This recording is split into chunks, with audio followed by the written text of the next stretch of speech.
maskara, protekta sa mata. Sa gitna ng usok doon nagsisimula. Hawak ang rod, sa bakal ay nakatitig. Kislap ng apoy tanging naririnig. Hindi biro ang init na nararamdaman.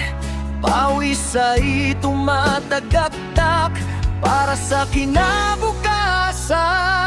Ako ang welder na tagahugis ng pundasyon, nagbubuklod ng pangarap sa bawat henerasyon. Kislap ng liwanag sa madilim na sulok. Pag-asang matibay, hindi basta matitibag o maubos. Dugtong-dugtong na bakal gawa ng aking kamay. Sa tibay ng dugtong, doon tayo nakasabay.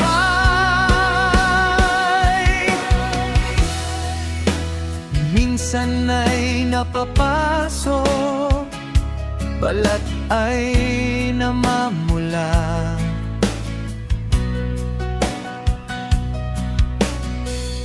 Ngunit tinitiis ang hapdi para sa pamilya. Mula sa gusali, barko hanggang sa tulay, bawat tahi ng kuryente may dalang buhay. Walang puwang ang mali, kailangang tumpak. Dahil sa isang pagkakamali, lahat ay pwedeng bumagsak. Kahit masakit sa mata ang bawat siklab, kahit ang katawan ay parang nagniningas sa labab. Hindi susuko, hindi bibitaw. Sa bawat pag-welding may bagong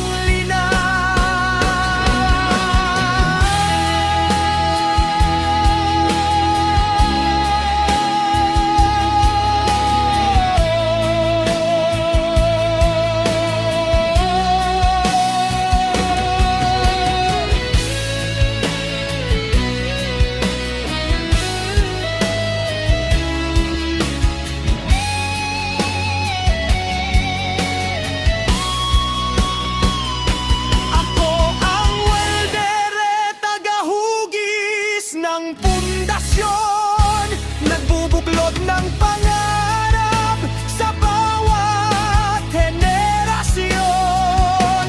Kislap ng liwanag sa madilim na sulok. Pag-asang matibay, hindi basta matitibag o maubos. Dugtong-tungdong mabakal gawa ng aking kamay. Sa tibay ng dugtong, doon tayo nakasabay. Patayin ang makina, tanggalin ang guwantes. Tapos na ang araw, pagod ay lampas langit.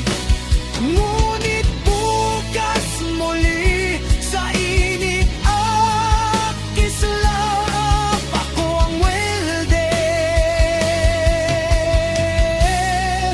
tagubo ng pangarap.